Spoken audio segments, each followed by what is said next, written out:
ሲንግል መሆን መታደል ነው። ሲንግልነት በነገራችን ላይ አሪፍ የሆነ ነገር ነው። ምክንያቱም በቃ መጨነቅ የለም፣ ማሰብ የለም። ጠዋት ተነስታችሁ ቴክስት ገባ አልገባ፣ ለምን አባቱ ነው ቴክስት ያላደረገልኝ፣ እንዴት አደርሽ ማይለኝ፣ እንዴት አደርክ ማትለኝ፣ ምን አስባ ነው፣ ምን አስበሽ ነው፣ ማንን እያወራሽ ነው? ኦ ማይ ጋድ! እንደ ሲንግል እኮ ምርጥ ነገር የለም። አይ ላቭ ሲንግል። እኔ ራሱ ማለት ነው ቤዝዬ ግን እኔ ማርኬ ጋር ተጣይ እያልኩሽ አይደለም እንዴ። ፍቅረኛሞች ፍቅራችሁን ጠበቅ አድርጉ። እኛ አሁን በህይወታችን ሰው የሌለ ነገር እንዲህ ፍቅር አያምረንም፣ እውነት ለመናገር በተለይ ደግሞ እንዲህ ፍቅረኛሞችን ስናይ እንዲህ ደህና የነበሩ ሰዎች ከመካከል ተነስተው ድስኩርኩር ሲሉ ጭራሽ በቃ ሰው የሚባል ነው የማያምረኝ። ከምሬ ነው ብላችሁና ሲንግልነትን የመሰለ ግን ነገር የለም። እውነት በጣም እረፍት አለው። ፈይ ነው የምትሉት እመቤቴ። ማርኬ እንደገና ቀና ያዙኝ ልቀቁኝ አለ ማለት ነው። ማርክ እኮ መጀመሪያ ነግረን ነበረ። አሁን ምንድን ነው እንደዚህ የሚያሳብድ? ሰላም ሰላም ቤተሰብ እንዴት ናችሁልኝ? ደህና ናችሁ? ሰላምና ፍቅር በያላችሁበት ብዝት ትርፍ ይበልላችሁ።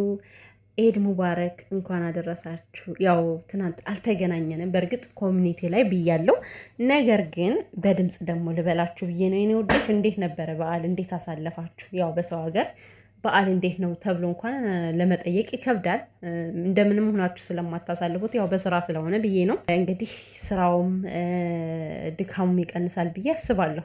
ግን አንዳንድ ቤት ማለት ነው ቤተሰብ ማለት የአንዳንድ አረብ ቤት እውነት ስራው እኮ በኖርማሉ ጊዜ ራሱ ከረመዳን የበለጠ እንደሆን ታውቃላችሁ። ላይክ እንደኔ እግዚአብሔርን ግን እግዚአብሔር ይመስገን ያው ጉልበት ሰጥቶኛል። ስራ በጣም ብዙ ነው የሚበዛብኝ። እኔ ቪዲዮ ራሱ እንዴት ብዬ እንደምሰራ ግርም ይለኛል። ከሰራው በኋላ ቤት ሰዓት አግኝቼ ነው የምሰራው ምናምን እላለሁኝ እና እንደዚህ አይነት ቤትም አለ ስራ የማይመትርበት ልላችሁ ፈልጌ ነው። እና ወዶችዬ እንግዲህ ማርኬ ዛሬ መጥቷል። ኧረ ማርክ ያዙኝ ልቀቁኝነት ግን አልበዛ? ምንድን ነው መጀመሪያ እኮ ይኸውልህ፣ ለዚህ እኮ ነው ማርክ የምትናገራቸውን ነገሮች አስተውል፣ የምትወስናቸውን ውሳኔዎች አስተውል። የሰው ልጅ ሲናደድ መወሰንም ቃላት ማውጣትም አይጠበቅበትም። የምሬን ነው። ስትናደዱ ቃላት ትግቡ፣ አትወስኑ። ከመናገር ደግሞ ያለ መናገር ዝምታ ወርቅ ነው እንዴ። መቼም አንድ ቀን ዝም አላችሁ ማለት ዘላለም ዝም አላችሁ ማለት አይደለም። ለአንድ ቀን ዝም ብሎ ነገሮችን ማሳለፍ ተገቢ ነው። እና እንግዲህ ማርክ ምግቡን ብድግ አድርጎ ሲወስደው ቤተሰብ እኔማ ነፍስ ይወጣ እኮ እንዴ! ይሄ ልጅ ወስዶ ከቆሻሻ ሊጨምረው ነው እንዴ ብዬ በቪዲዮ መካከል ግን የሚያስቅ ነገር ሲኖር ጥሩ ነው እንዴ። እየደበረን ከምናይ ማለት ነው መሀል ላይ ፈታ እያለን እናያለን። እና አሁን እኔ ማርክ ቀናቱ ምናምን ጭርጭር የሚለው ነገር አስቆኛል።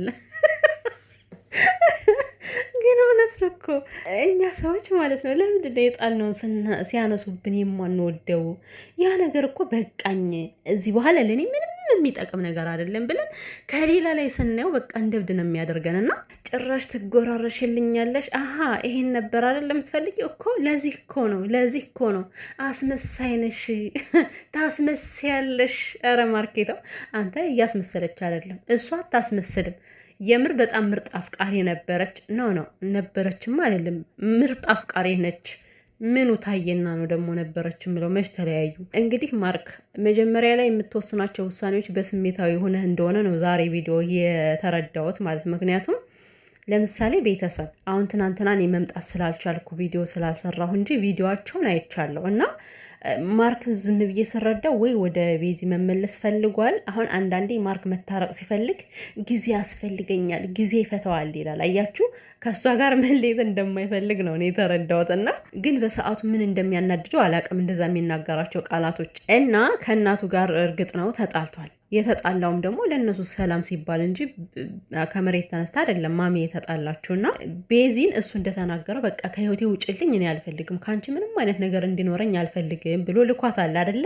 ስለዚህ ከእናቱ ጋር ግዴታ እንድታስታርቀው በዚህ አይነት ሁኔታ ውስጥ ሆኖ ቤዚን ማግኘት አይጠበቅበትም። የምሬን ነው ማለት እኔ እናቴን ለመታረቅ የፈለገ ነገር ላስቀይማት፣ የፈለገ ነገር ላጥፋ፣ እናቴን ለመታረቅ ብዬ ሽማግሌ አላመጣም። ሂጄ ከእናቴ ጋር ድፍት ካልኩኝ መሬቱን ሳልነካ እንኳን ታቃነኛለች። ገባችሁ አይደለ? ይሄ በእያንዳንዳችሁ እናት የምታውቁት ነው። ሰው ማርኪያውን ይሄን ማድረግ አቅቶት አይደለም እኮ ቡታጅራ ሄዶ በቃ እንደ አጥፍቻለሁ ብሎ እንዴት ነው ቅልስልስ ብሎ አሳዛኝ አይነት ባህሪ ያሳይቷት ማለት ነው። ከጉራ ቢደፋ ወዲያውኑ ነው ይቅርታ የምታደርግለት። ግን ከቤዚ ጋር የሄደው ስበብ ነው፣ በቃ ስበብ ነው። ማርክ ስበብ ነው የምትፈልገው። እውነት ለመናገር ያው ከመጀመሪያው በቃ ተበሳጭቼ ነው እኔ እኮ አፈቅርሻለሁ ቤዝዬ ተይ በቃ ፍቅራችን መልሰው ማለት አለብህ። አሁን ላይ እንደዚህ መሆን አያዋጣህም ማለት ነው። ምክንያቱም ጨርሻለሁ ብለህ ካመን ከአንተ በምንም አይነት ሁኔታ ቤዝን ማግኘት አይጠበቅብህም ነበረ። ሲቀጥል ደግሞ የትናንትናውን ተውትና ዛሬ ራሱ ማለት ነው በቃ ሁለታችሁ ከአንድ ላይ ሁኑ ብሎ ከለቀቃቸው ማን ነበር የቤዚ ጓደኛ ማን ነበረ? ወንድየው ማለት ነው። አይ የስሙ ነገር ናቲ ሲጠራ ከዛ ቦታ ምን ልታይ ነው የሄድከው? ማርክሽ ጨርሻለሁ ብለህ ካሰብክ ልብ ካመነበት ከእሷ ጋር መጨረሱን ከዛ ቦታ ላይ ምን ልታይ ሄድክ? ልብህ ያውቀዋል እኮ ምን አይነት ነገር ሊያሳይህ እንደጠራ በደንብ ያውቃል። ስለዚህ ያን ነገር ማየት ፈልገህ ነው የሄድከው። ቤዚ ከልጁ ጋር እንድትሆን አትፈልግም አይደል? እሷ የምታደርጋቸው ነገሮች እንደዚህ አያናድድም ነበር ከእሷ ጋር ብጨርስ ኖሮ ማለት ነው። እንዴ አበደ እኮ ተንጨረጨረ። ጭራሽ ትጎራረሻለሽ አለ ማርክዬ። ተበልተሃል። መጎራረስ አይደለም ከዚህ በኋላ ሊያሰምጣትም ይችላል ቤዚን። ግን ቤዚ እንደተናገረችው ምንም አይነት ነገር አትፈልግም ማለት ፍቅረኛ ምናምን መሆን አልፈልግም ከሱ ጋር ብላለች። ያለውን ነገር ለማስረዳት ነው የመጣችው።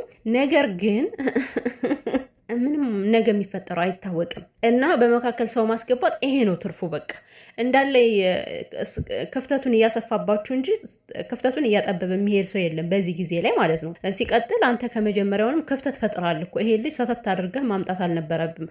ከማምጣት አልፎ ደግሞ ያፈቅርሻል እያልክ እየታገልካት ነበረ ከሱ ጋር እንድትሆን። አሁን ቤዚ በምን አይነት ጥፋቷ ልውቀሳት? የመጀመሪያው ጥፋት ቢሆንም እንደውም እስካሁን ድረስ እየታገልክ የቆየው ታጥፍቻለሁ፣ በድየዋለሁ በመዋሸቴ ብላለች አይደለ? በዛ ጥፋተኛ ነች። ከዛ ውጭ ግን በምን አይነት ነገር ልፍረድባት? አሁን ቤዚን ተለማመጠች፣ አብረን እንሆናለች፣ እኔ አልፈልግም ተረዳኛለች፣ እምቢ አለ። ስለዚህ አንተም ቢሆን በምንም አይነት ሁኔታ ልትወቅሳት አትችልም እኮ እንዴ። ያለፈ ነገር አይተህ እኮ ነው ማርኬ፣ የምሬ ነው። ከአንተ ጋር እያለች ሳይሆን ያለፈ ነገር ነው ያየው። በቃ ምናልባት በቪዲዮ አፈቅርሃለው በጣም ስለ ፍቅር የተጠቀመችው ቃላትን አይተህ ሊሆን ይችላል። ቃል የገባችለትን ነገር ማይተህ ሊሆን ይችላል። ያ ነገር ግን አለቀ በቃ ፌድ አደረገ እኮ እንዴ። እየተናገረች ነው ከልቤ ወጥቷል። ከልቤ የወጣን ነገር መልሼ ማስገባት አልፈልግም አለች። ስለዚህ አዲስ የሆነ ህይወት ነው የምትፈልገው። ከአንተ ጋር ነበር የምትፈልገው። አንተ ደግሞ እየገፋት ነበረ እና አሁንም ቢሆን ነገሮቹ ሳይረፍዱ ጊዜው ሳይረፍድ ማለት ነው ቤዚን መመለስ ከፈለክ የምሬን ነው የምትለን ነገር አዳምጣት። አንተም ለመመለስ ዝግጁ ሁን። ምንድን ነው ከሰው ጋር ስትሆን ያዙ ይልቀቁን። ያኔ ማን ነበር ሮቤል የመጣ ጊዜ ያዙ ይልቀቁኝ አበደ። በቃ አንቺ ውሸትሽን ነው አታፈቅርኝም፣ ይኸው ወንድ ይዘሽ መጣሽ። በቃ ሁሌ ወንድ ሲመጣ ማርክ የሚያብደው ነገር እኔ ግራ ነው የሚገባኝና አሁን ደግሞ እመኑኝ ማለት ነው ማርክ እሴት ይዞ እንደማይመጣ እሴት ይዞ ይመጣል። ታያላችሁ። ቆይ ለማየት ያውቃችሁ። ከምሬ ነው። ከየትም አድርጎ ወይ የሚያውቃትን ወይ የማያውቃትን ሴት ያመጣል ማርክ። ዝም ብላችሁማ ታዘቡልኝ ማለት ነው። ምክንያቱም አሁን እሱ ከእሷ ጋር አይደለ ከእሱ ጋር አይቶት የለ እና እኔ ደግሞ የራሴን ህይወት እየመራው አሳይሻለሁ ስላለ ያ ማለት ሊያመጣ ነው ሴት ማለት ነው። ይኸው እንግዲህ በቃ ሊገዳደሉ ነው፣ ሊተናነቁ ነው። ግን እንደዚህ መሆን አስፈላጊ አይደለም። ማርክም ሴት ባታመጣ የተሻለ ነው። እውነት ከዚህ ጋር ያለውን ነገር ጨርሳችሁ ወደ ግላችሁ ህይወት መመለስ አለባችሁ ብዬ ነው የማስበውና እና እያስመሰለች አይደለም ከአንተ ጋር ያለችው እሷ የምር በጣም ነው የምትወድ በጣም ነው የምታፈቅረና አስሬ ታስመስያለሽ። እሱን እየወደድሽው ነው እኔን እወድሃለሁ ስትይኝ የኖርሽው እያልካት ነበረ ማለት ነው። አንዳንዴ ሰውን እንደራሳቸው ከተረዳችሁት ቤዚ ያኛውን እየወደደች ማርኬን በፍጹም እኔ አንተን ነው የምወድ ምናምን ብላ ልሸውደው አትችልም። የሴት ልጅ ልብ እኮ አንድ ነው እንዴ! እንደ ወንድ መሰላችሁ እንዴ? የምሬን ነው። ወንድ እልፍ ካለችው ጋር አብሮ ያልፋል። እግዚአብሔርን አብሮ ነው የሚያልፈው። አይኑ ውጅብ ማለቱ አይቀርም። ሴት ግን አንዴ ካፈቀረች እዚህ ጋር የፈለገ ወርቅ ለምን አይፈስላትም? ወርቅ የሆነ ወንድ ማለት ነው። ዞር ብላ አታይም። እና አንተን አፍቅራ ያኛውን በጎን ታወራለች ማለት ይሄ ዘበት ነው፣ የማይሆን ነገር ነው። ለማንኛውም ቤዝዬ ደግሞ ተጠንቀቂ። እንደዚህ የሆነ አንቺ በግልጸኝነት ነገሮችን ለመፍታት ስትጠጋጊ ልጁ አላማረኝም። በእርግጥ ይሄ ብይልኝ ምናምን ሲል ግን ተመቸኝ። እውነት ሴት እንክብካቤነቱ ምናምን ተመችቶኛል።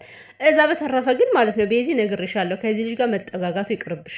ኃይለኛ ነው፣ አይቼዋለሁ ትናንት አበባውን እንዴት ከፊቷ ላይ እንደበተነው ማለት ነው። እናቴ ደግሞ አልፈልግም ካለች በዚህ ያክል አታስገድዳት። ምንድን ነው የምትለው አንተ? አታስገድዳት። ፍቅር እኮ በግዴታ የሚሆን ነገር የለም አይደል? ምንድን ነው አካለባችኋት እኮ ልጅቷን። ወይ ጉድ! አሁንም ይሄ የተኩሱ ነገር ማለት ነው ሜሴጅ እየገባ ነው። ጉድ መቼ ነው የሚያልቀው ግን? እና ቤዝዬ ማለት ነው ራስሽን መጠበቅ አለብሽ። የምሬ ነው። ራስሽን ጠብቂ።